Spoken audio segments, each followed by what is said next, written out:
So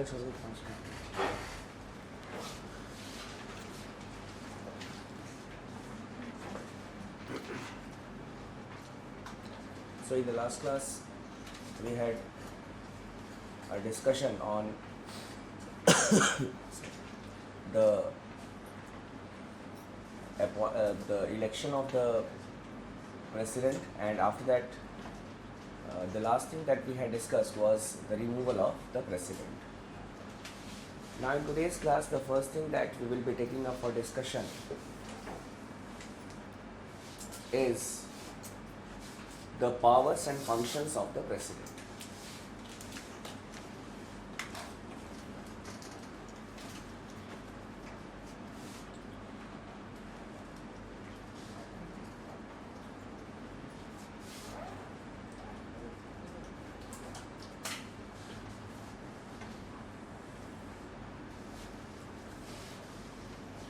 Powers and functions of the president.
The president enjoys the executive powers, legislative powers, emergency, judicial, military and diplomatic powers.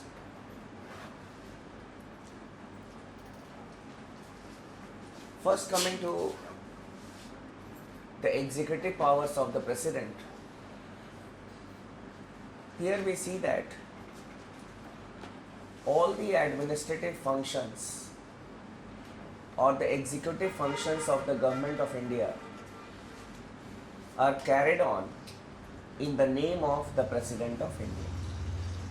In the name of the President of India. The President has the power of appointments and removal. The President appoints the Prime Minister. On the advice of the Prime Minister, he appoints the other ministers. The President appoints the Attorney General of India, the CAG, the members of the Election Commission, members of the UPSC, and various other constitutional and statutory bodies. And only he has the power to remove all of them. No doubt the procedure can be different, but the final signatory in the removal order is the President of India. So basically, in the executive powers, it is the power of appointment and removal which is very important. Even though if you will not write, it hardly matters, because in none of the examinations it is asked what are the executive powers of the President of India. Coming to the legislative powers,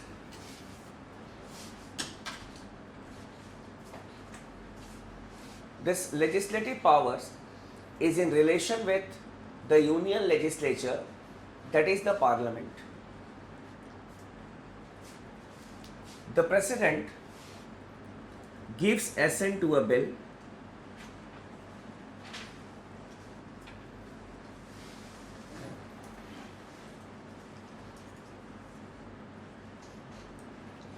He gives assent to a bill.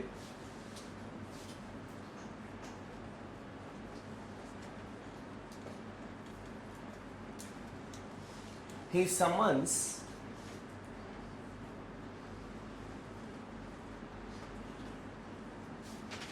and prorogues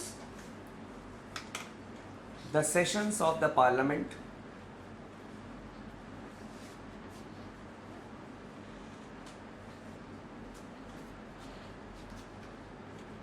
summon means to call the sessions or to call the meetings of the parliament, that is summoning the house, and prorogue means to declare the end of the session. After a particularly parliamentary session comes to an end, it is officially prorogued by the President of India, means after that there will be no meetings in that particular session. He dissolves the Lok Sabha.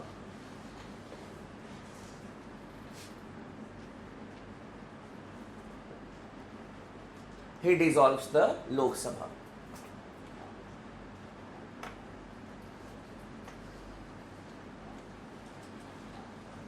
Before the general elections, the Lok Sabha is dissolved, and that is done by the President of India. Then he addresses the joint session of the parliament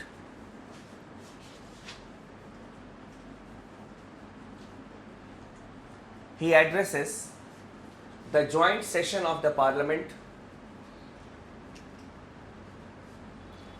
at the beginning of the first session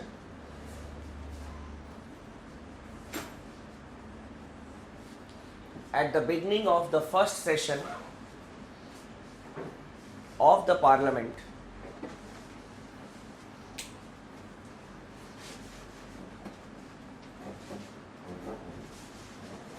Whenever the parliament meets for the first time after, we can say, the general elections, and every year thereafter, that is the first day of the budget session, that is addressed by the President of India.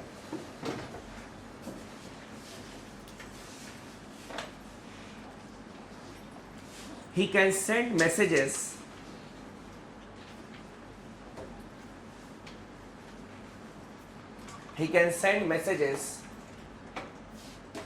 to the parliament.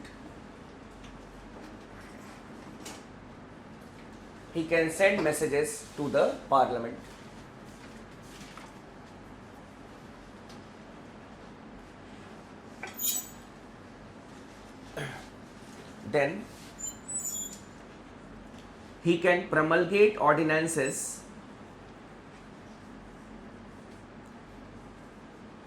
he can promulgate ordinances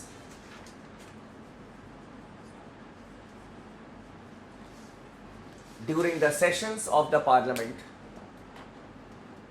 During the recess of the parliament.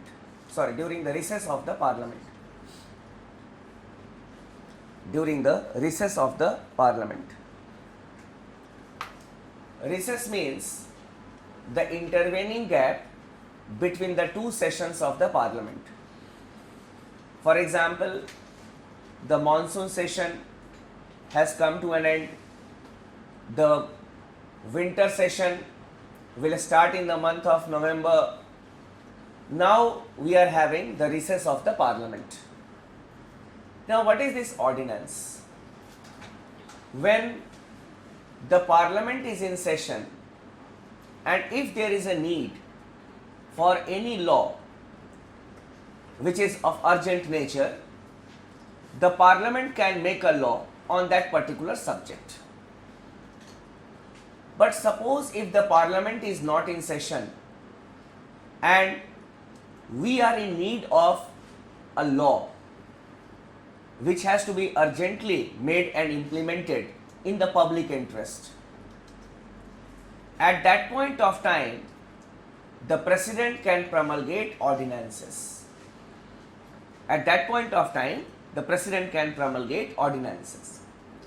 For example, when the infamous gang rape took place in Delhi, After that, there was felt a need for a strict law for criminal assault. So the government, in the month of January, it promulgated an ordinance. That is, the president promulgated an ordinance. But many a times what we have seen, that the ordinance making route is being taken by the government to pursue the popular policies which are not very urgent in nature.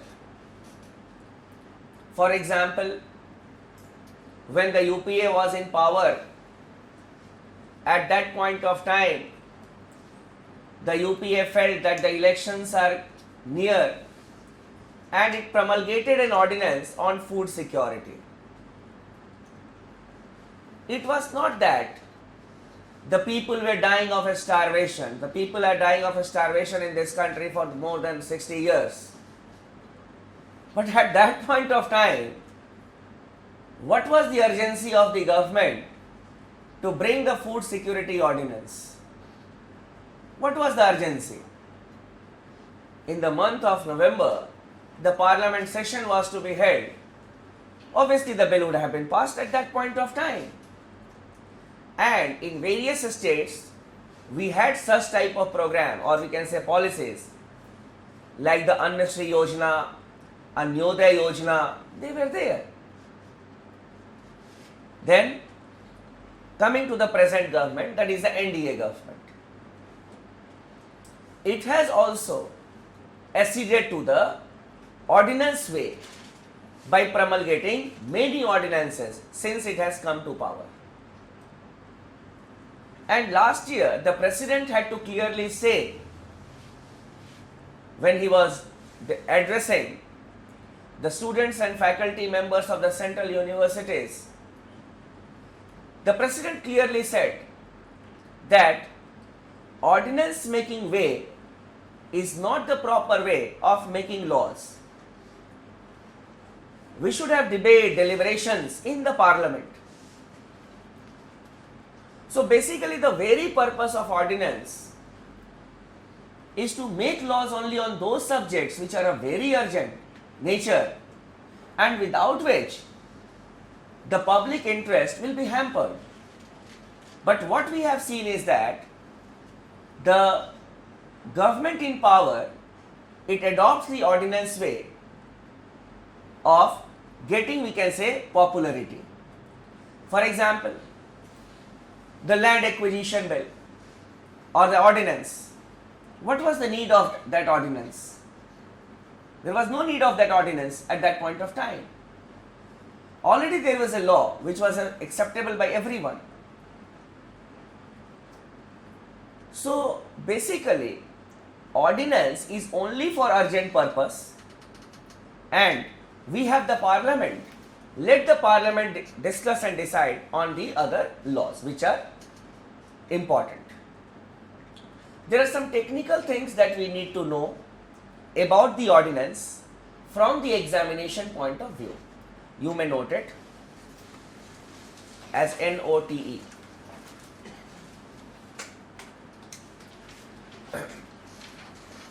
The president can promulgate ordinance. The president can promulgate ordinance only on the subjects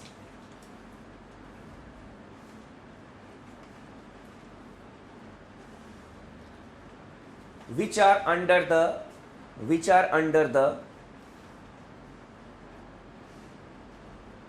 legislative jurisdiction of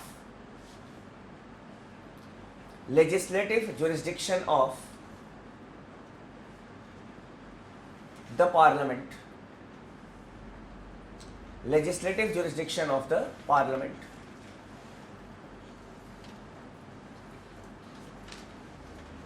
Means he can promulgate only on those subjects on which the parliament has the power to make laws. That is, on the subjects in the central list and the concurrent list.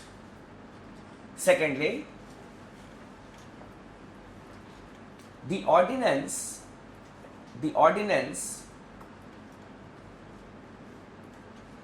has the same effect. The ordinance has the same effect as a law of the government of India. As a law of the government of India. Means an ordinance is a law. Next. The ordinance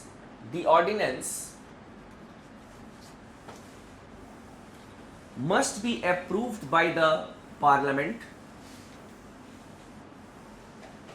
Must be approved by the parliament within 6 weeks. Within 6 weeks after the parliament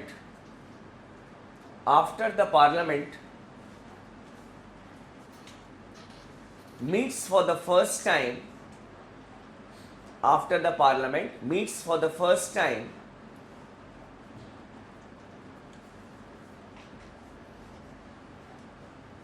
after the promulgation of the ordinance.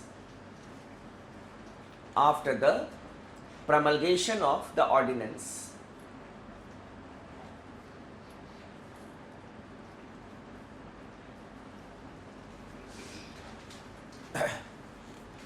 Suppose if the ordinance has been promulgated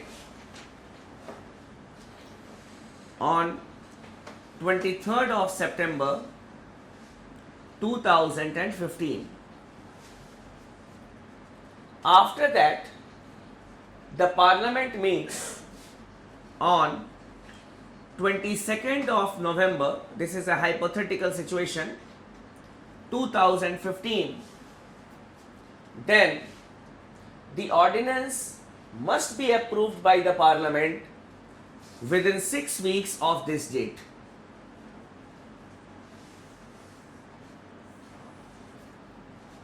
Not from the date of promulgation. Clear?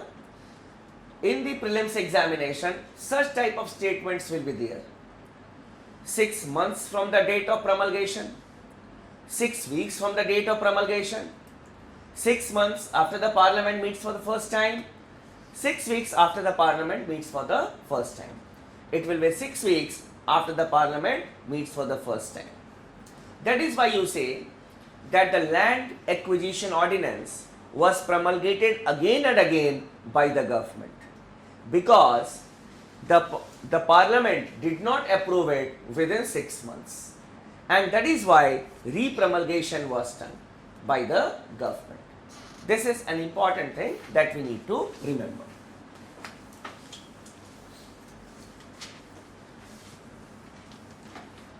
Apart from it, some other legislative powers are also there with the president, that the president can nominate 12 members in the Rajya Sabha and 2 members in the Lok Sabha from the Anglo-Indian community. This will also come under the legislative functions of the president. But here the most important one is the ordinance making power of the president.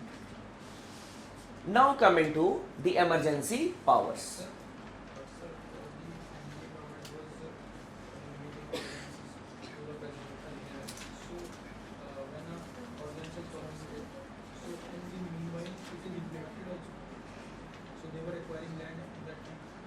It all depends, but as we can say, the parliament acquiring of land, obviously when you pass land does not mean that you start acquiring land by that law. It is not like that. It all depends on the state government according to their wishes. Clear? According to their wishes. So, how long one session of the parliament generally lasts? It depends on the government, and there is no hard and fast rule regarding it. That is, how long the session of the parliament will be there. For example, the budget session It starts in the month of February, most probably in the second or the third week of February, and it continues till the month of May. It can be mid-May or it can be the May last. In between, there can be a recess also, a gap also. Clear? Then the monsoon session generally starts in the month of July. It can be in the month of August also. It can be for 1.5 months or 2 months. Then we can have the winter session. It starts sometimes in the middle of November and it ends in the middle of, we can say, before 25th of December, because the new year, or we can say the long holidays are there. So basically it all depends on the government, but the budget session is the longest of all the parliamentary sessions. Coming to the emergency powers, the president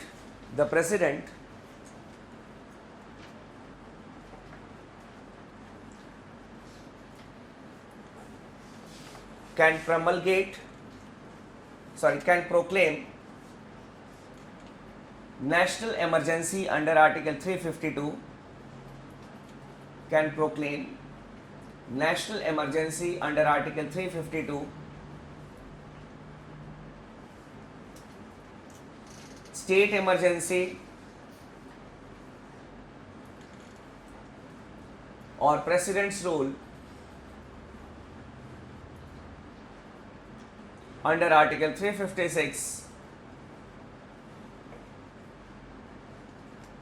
and financial emergency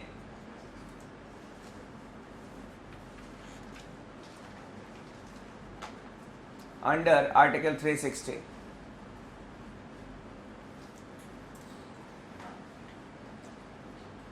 So the official proclamation of any type of emergency is done by the President of India. Now coming to the judicial powers.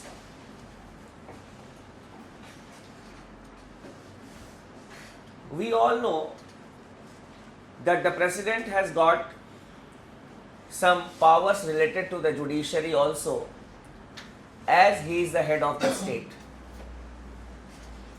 The President can pardon a death sentence, or he can temporarily suspend a death sentence. He can change the nature of punishment, that is, he can commute one punishment with another punishment. He can even change the time span of the punishment, the nature remaining the same. For example, if 10 years of rigorous imprisonment has been given, it can be changed to 5 years of rigorous imprisonment. These powers have been given to the President of India. Obviously, these questions are not asked in the examination. There can be a dynamic question which may be asked from the judicial powers of the President related to the mercy petitions or the clemency power of the President of India. You may write that question. The clemency power of the President, the clemency power of the President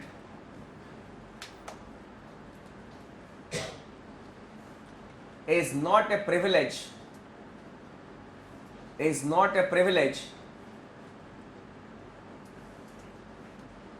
that the President enjoys,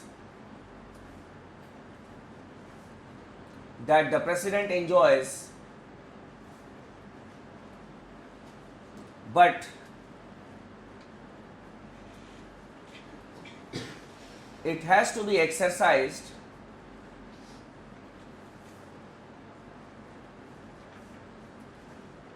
keeping in view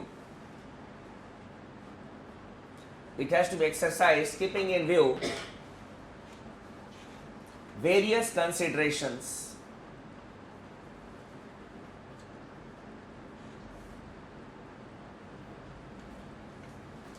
Quote unquote,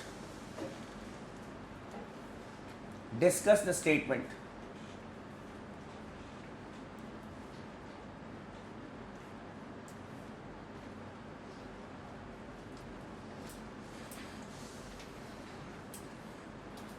There may be an idea in the mind of many people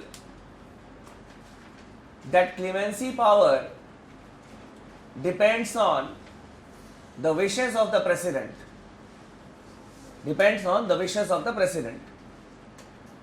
If the president wishes, he can grant pardon to anyone, or he can grant mercy to anyone. But it is not an arbitrary thing that the president does. When a mercy petition comes before the president has to take into consideration various factors before saying yes or no to it. That is, whether you will be given mercy or not.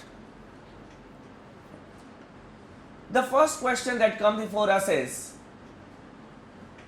why clemency power has been given to the president? As we all know, that mercy is the greatest virtue, and this power to grant mercy has not been given only to the Indian president by its constitution, but it has been given to all the head of the states of the democratic countries as well as the dictatorial countries also. That is, after the highest court of the land will give death sentence, the person can file a petition for mercy before the head of the state. Now, when such a matter comes before the president takes into consideration various aspects. And the first aspect that the president takes into consideration is whether there is some judgmental error on the part of the Supreme Court or not.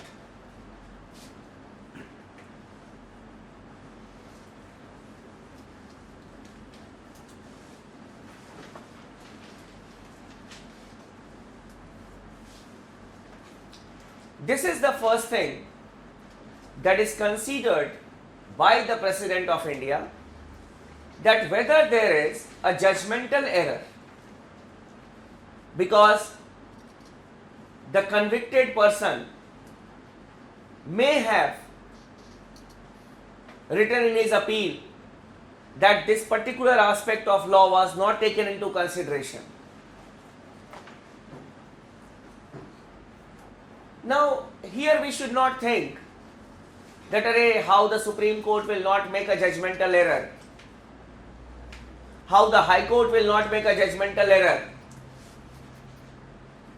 It is said that to err is human.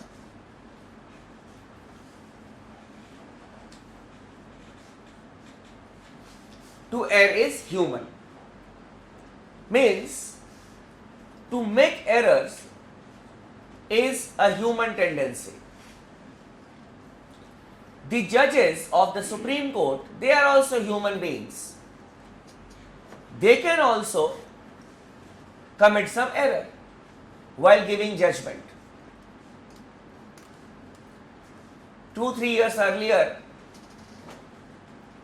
I was reading an article in the Frontline, and there I read that even the judges of the Supreme Court, they have accepted the fact that many a times the convictions may be wrong also.